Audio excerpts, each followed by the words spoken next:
मेरा नाम हैदर शाह है और मैं आदिल का पिता हूँ।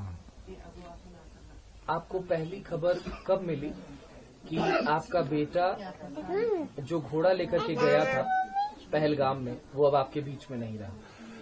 हमें कम से कम 6 बजे पूरी ये खबर मिली, जब हमारे बेटा और मेरे चचेरे भाई वहाँ पहलगाम में गए, हॉस्पिटल में गए, और वहाँ से इन्होंने देखा तो वहाँ तब हमको खबर मिली कि ये अब इस दुनिया में नहीं रहे।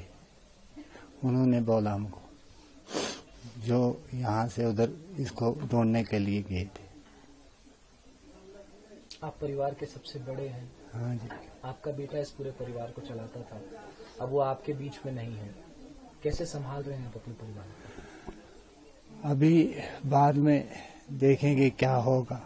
अभी इसी गम में हम मुब्तला है, यही गम है, अभी यही परेशानी है। देखेंगे बाद में क्या होगा। अगर कोई इंसाफ मिला या कोई न कोई बहाना मिला तो कुछ होगा। आदिल इंशाअल्लाह इतना बहादुर था कि वो जब आतंकी अंधाधुंध गोलियां चला रहे थे, कश्मीरियत को शर्मसार कर रहे थे, तब आपका बेटा आदिल उनकी बंदूकें छीन रहा था, उन बुज़दिलों से लड़ रहा था।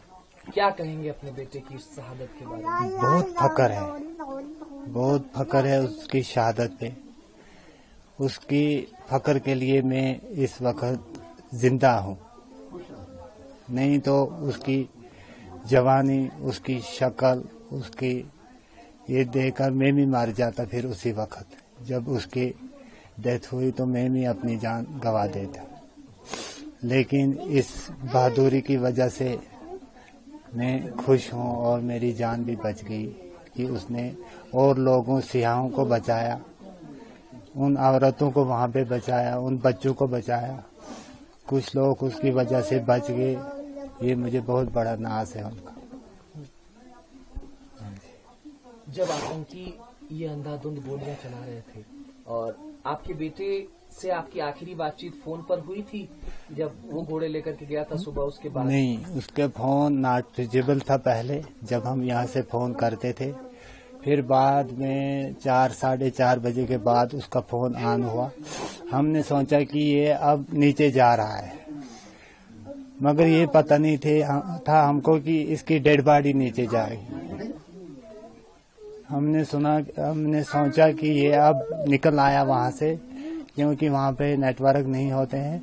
हमने सोचा ये निकल आया अब वहाँ से।